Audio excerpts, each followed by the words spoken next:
Dear James, welcome back.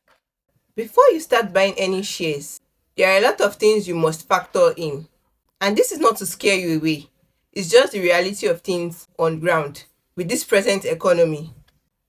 Let's start with number one.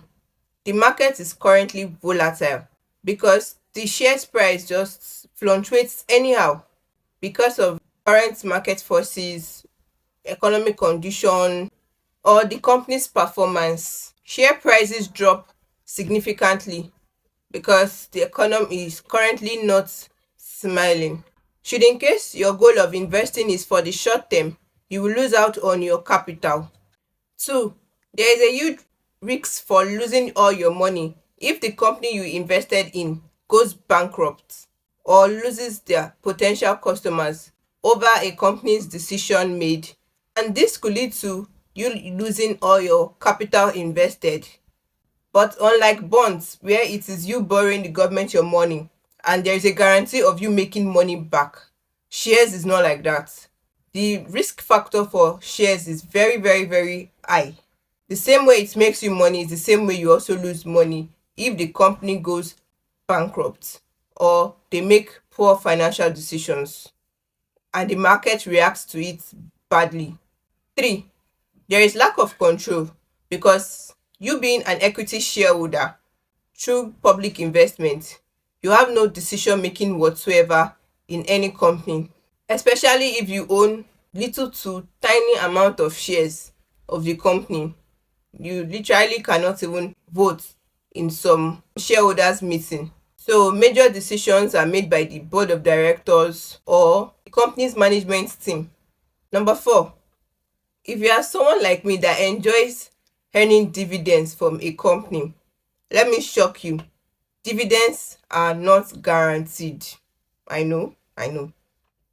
While some companies will pay dividends, some companies can decide not to pay dividends to their shareholders because of unforeseen circumstance. Let me give an example. During the COVID period, some companies decided not to distribute dividends to their shareholders because of the COVID-19 crisis and every other thing. Even though the banking sector made more money during that period, but they didn't distribute plenty dividends. So yes, dividends are not guaranteed. Anything can crop up. That's why I choose that anytime I want to invest in any company, I ensure it is a dividend paying company and they've been paying it consistently. They're not one day on, one day off. Companies are allowed to eliminate paying dividends based on their financial performance for the year. That being said, a lot of people invest based on their emotions.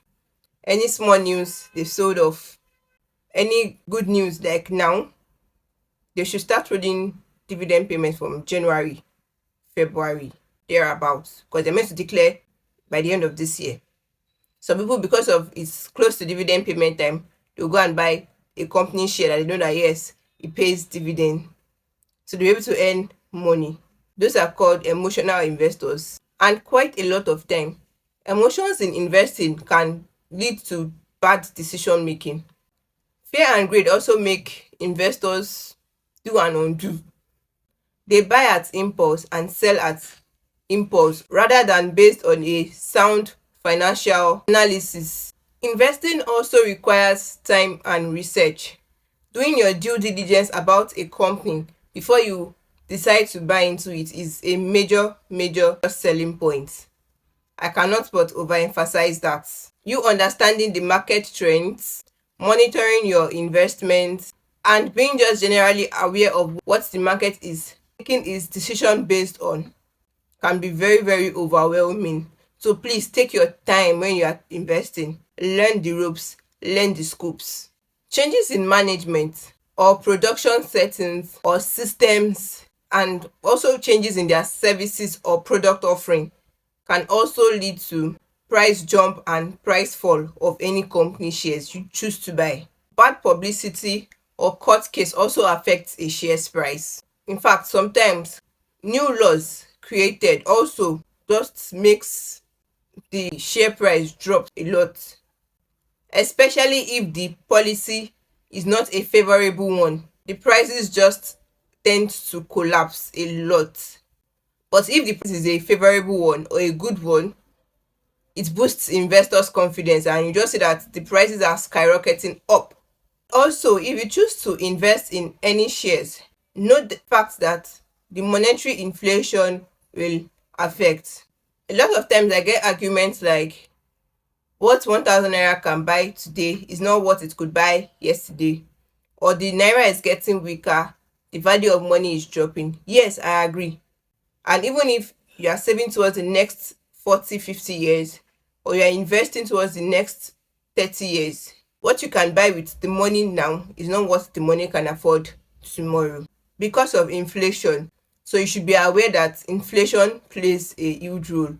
But at the same time, it's still not a ground for you not to invest or not to secure your retirement or not to have shares as part of your security tools. Also, note that the price of any company shares is determined by supply and demand. Prices can fluctuate based on investor sentiment about a company or people's buy and hold strategy. I guarantee you that investing in shares can be very, very risky, no doubt. But on the long run, it is worth it.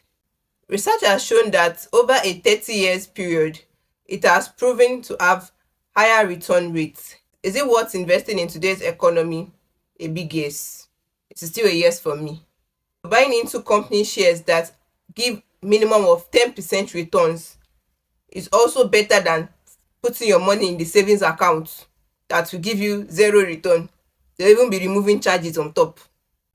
So is it worth it? Yes. Is it risky? Yes. But should you, because of its risk, not invest? No, it's not a ground for not investing. It is important to diversify your investments in order to reduce the risk, because yes, it is risky. So invest in not just only one particular sector. You can invest in 2 or 3 other sectors or company in order to mitigate the risk. And this method can also help your portfolio because not all company shares perform the same way. Taking a long-term strategic approach can help reduce how volatile the market will be to you. It can enable you to also enjoy the blessings of compound interest on your shares. There is no venture without risk. There is no blessings without work. But all I'll tell you is that never ever borrow money to invest. It is one golden rule I keep to. Never borrow money to invest. If you've learned anything so far, please do well to hit the subscribe button and follow for more.